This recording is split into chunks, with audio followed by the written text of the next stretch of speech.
and welcome to HealthQuest. My name is Dr. Robert Stashko, and as always, it's a pleasure to have the guest panel here tonight again for another interesting topic. The topic tonight is how many people are fatigued all the time? How many people just don't feel like their energy in the morning or through the day is 100%? I mean, it's probably the #1 symptom I hear in my practice besides pain is they're tired. Everybody just doesn't seem to have any energy today. One of the reasons for that happens to be thyroid problems. Now, what's interesting with thyroid, I was reading a book by Dr. David Brownstein, who's a medical doctor, who stated that there's over basically 10 million people in the U.S. right now that are diagnosed through the standard blood tests for thyroid, the evidence-based blood work. But what's really amazing, he feels that it's much higher, between 30 to 40% of the population is subclinically diagnosed with thyroid. So what this means is the standard thyroid panel isn't really, it's missing a lot. And this is a scary thing because basically the thyroid in a nutshell runs your entire metabolism. Every single cell in your body is dependent upon thyroid hormone. And what people think it's just the thyroid gland which sits in the neck here, but every cell needs thyroxine, thyroid hormone, for proper production and proper energy. ATP is a fancy name for energy in the cell, in the mitochondria of the cell, which is the energy area. But the interesting thing with this thyroid stuff is that the reason why the standard blood test is not positive most of the time, actually a high percentage of the time, is because it's not measuring the amount of thyroid in the blood at that time. The thyroid in the blood is not as important as how much is in the cell. So generally through the day, depending on what time you have your blood work done, if the thyroid levels are low in the blood, it's not going to be positive. And this has been a big factor. So I tell patients that they should run, or ask their practitioners to run a reverse T3, which is a little more accurate. It does pick up, basically most of these subclinical thyroid conditions. But the best test of all to run to see whether or not you are truly a thyroid candidate is the Barnes axillary temperature test. Do you guys know what that is? Okay, it's a simple test. In the morning, you take a thermometer, and before you jump out of bed, what you do is put the thermometer under the armpit. Now, what's important with this is before you come out of bed, okay? And you measure for 3 consecutive days the body temperature under the armpit. And it should be between 97.8 and 98.2. You would be surprised at the people who are below 97. So this particular test is a simple home test you can do, and it is extremely accurate because, again, besides the thyroid being involved with all the metabolism and all the energy, it's a temperature regulator. That's why a lot of people who have thyroids that slip through the standard testing, a primary symptom besides fatigue is they're cold all the time. Cold hands, cold feet. The husbands come in, the wife comes in and says, oh, I'm freezing at night. My wife's putting her feet on my legs and I feel like I'm in a refrigerator, okay? So, I mean, the temperature changes are extremely important. And hair loss is another key thing. And we'll talk a little bit in some show in the future about nails, because the interesting thing about thyroid conditions is that the nails will become very brittle and break very easily. So these are signs you can look for that are much more evidence-based than the standard blood work, which is the key thing. Another thing about thyroid, too, is besides having this imbalance in the metabolism, what do you guys think is the primary reason why the thyroids go bad? Anybody have an idea? Something we always talk about, the big T.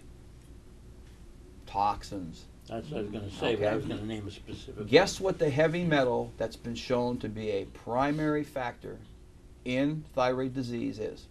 Mercury. Iron? Mercury. Oh. No. And where is the biggest source of mercury in our body that we shouldn't have in our body? Where would it be? Your teeth, is that what And it where's your is? thyroid? Right here. Mercury has a half-life of, I think it's between 80 to 100 years. Right. So you can have old fillings in there which leach out every time you eat Yeah, something I've heard hot or that. cold and go into the system and it'll attack the thyroid. Because the interesting thing about mercury, mercury's a heavy metal that actually knocks out the iodine, which is the mineral that makes thyroid work, at receptor sites within the thyroid. All of a sudden you have a thyroid that's got mercury in it instead of iodine. Or you got another metal that's involved is basically bromine. It's also not a metal, it's actually a halogen. That also will displace the iodine from there. So we have to look at the toxicity factor with mercury. So, and mercury affecting the thyroid. So the key thing is a big reason in our diet that we should do to actually help the thyroid work better would be to have enough iodine. We talked about iodine on one show before. Where did we used to get most of our iodine from years ago? What was the source? Fish, wasn't it? It used to be in salt. So, We try to find iodized salt. Oh, iodized. Right. People have seafood allergies, which again, that's the rare effects where iodine could be a problem, with certain seafood. But it's basically the crustacean type. It's not just Right. You Has to can be have shell. it's shellfish is the key thing for Right. that. But without proper iodine, the thyroid can't make thyroid hormone. That's why on the blood test you'll see T3, T4. What does the 3 and 4 stand for? The amount of iodine that's in the molecule. So it's extremely important. And this is why these thyroids are so rampant today. And the symptoms, the hypothyroid is the most common, which is the low type thyroid. And then we have the 2 autoimmune conditions, which are very dangerous, Hashimoto's and Graves', which is the overactive thyroid. But by far, the hypo is the primary one. Do you guys know people that have had tests and stuff? I'm just curious what your input is now. I didn't have any tests. They might have tested me when I was in the hospital. Mine, all my life, I didn't know it until just recently. But I've always had thyroid problems. Mm-hmm. And I know my mother did too. But mine swings both ways. Oh, I And see. sometimes it balances to the middle, but then it'll go somewhere else. So you say your mom had it too, so there She might had be thyroid problems. a genetic component to it also. Yeah, that's what I'm thinking. And see, most of these gene tests that are out today, what people don't realize, it's more or less looking at a risk factor. It doesn't necessarily mean if you have that gene that somewhere in your life when you're 55 or 60, boom, your thyroid's going to, it's a risk that could be there, Well, we used to play with mercury and lead and everything when I was a kid. right? So Well, there's big controversy with mercury, but when you think about it, if you're in a school and someone breaks a thermometer and the mercury just goes all over the floor, Right. what goes in there in the next couple of days? We have these hazmat teams. yeah, and that's kind of crazy. they shut it, but it's safe to put in their mouth. So it's a controversy. It definitely I is. know. But as the years are going on, more is being shown that it is a problem. It's a key thing. well, I know, I've spoke to people that I thought maybe they had a thyroid problem, and they've had all kinds of tests, and I've said, well, did they check your thyroid? And the answer is, well, they did so many tests, they must have. Yeah. And I That's say common. that No. that isn't necessarily true. Mm-hmm. And What were think their main symptoms they had? yeah, they've had a lot. Well, their hair's prematurely white. And I said, well, your mother had thyroid problems. Why couldn't you? Well, they must have checked it, but I don't think so. Mhm. But to me, when you have gray hair when you're 30 years old, is a sign your thyroid's not working right. Yeah. At least that's what my. Well, there's so many conditions tied into the thyroid too that we talked about on one show in the past about gluten. I mean, it could be a triggering mechanism behind the thyroid problem too. I had heavy metal poisoning, and mostly iodine. They didn't know it. They left me at a hospital to die. They didn't know what I had. Wow. And why is that? What was the metal? Do you know what it was? Iodine. I mean, or the metal, I don't know. Oh, the metal, yeah. I had heavy metals, mostly iodine. Okay. Well, what probably happened was the heavy metals displaced the iodine from the receptor sites we Yeah. talked about in the thyroid. So therefore, you had a metal mineral instead of a natural iodine, which no wonder you had symptoms and problems like that too.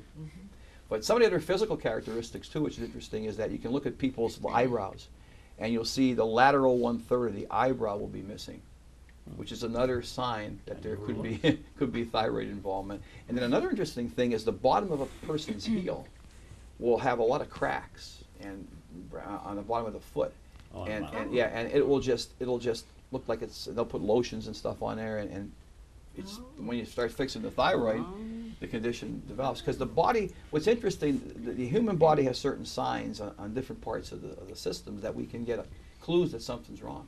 Is it just the heels or anywhere else? Anywhere What else? about Just your elbow? no, the heels predominantly. Now, I don't know the true reason why that is, but it's Uh-huh. almost like in 98% of the hypothyroid cases, you'll have them slip their shoes off and they got these cracks and these. Oh yeah, mine were. Yeah, Plus being calloused from always being barefoot. I mean, right. but they were. But bad another for- key thing we said before is the nails. I mean, Yeah. people's nails would break so easily, and because what's the nails are dependent upon minerals. So again, if you lose one mineral, you lose the rest of them start to go too. It's almost like a cascade effect. You can't just take one mineral and not affect everything else. Which is That's what important. confuses me. I had what I had, but I didn't have all the symptoms. Mhm. I mean, I have tough fingernails. Mhm. But you're saying. But you had the heel problem. I had the heel problem. So yeah. it manifests itself at different parts of the body Yeah, sometimes too. Were you real tired? Was I ever real tired? Yeah. I never slept all my life, so when you But- say, was I but real, you're- I don't know, but but was you're I? tired. Mm-hmm. You're tired. Was I? Tired. Did heat and did hot and cold? bother you? Crazy, I gotta ask her that quick. Hot and cold, I was never cold. I'd be running around in the middle of winter with a CPO jacket on, and everybody else would have hoods up and everything. Mhm. And then another time, the heat would drive me nuts. But the one thing I always tell people, and again, and I try to work along with the medical community because we all have to work. We're all here to help people. I mean, they have their place too. But the thing of it is, sometimes these simple things we look at, you know, as a patient, and you've been going from test after test, and you don't have any answers, you know, run it by your practitioner and see what he has to say. I mean, it's being shown as the years go on to be proven. It's not something that's hearsay or, you know, your aunt said it when she was 70 years old or something. It's an heirloom or something like that, you know. We got to start taking again back to the idea of health is our responsibility, and we have to sort of look for certain things ourselves. And I think if we do that, we'll get better answers instead of just watching our health go and deteriorate even more. What are the natural treatments? When you go to a physician and you have the blood work and you test for hypothyroidism, they put you on a thyroid replacement hormone. Mm-hmm. First thing I tell that patient is to talk to your practitioner about natural thyroid. There's a thyroid prescriptional drug called Naturoid, which was out years ago.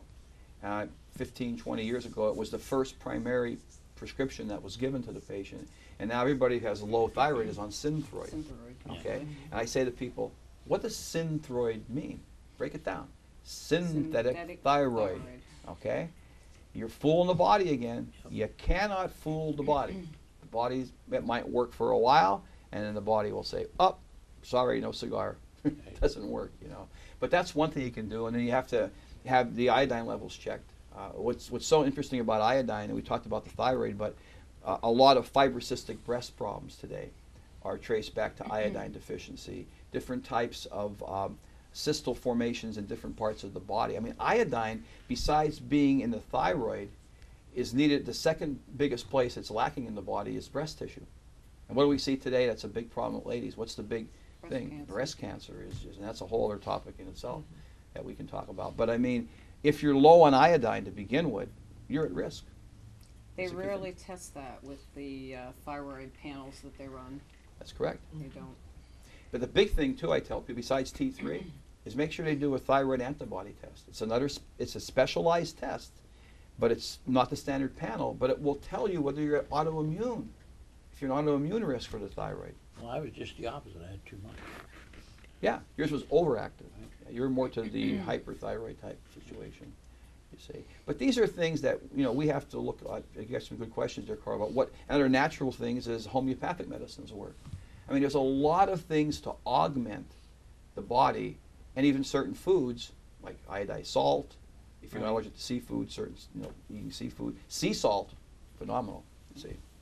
Well, I hope that answers your questions pretty much on thyroid. Again, we're wrapping it up again tonight. It always goes so fast with time. I want to thank you again for being here.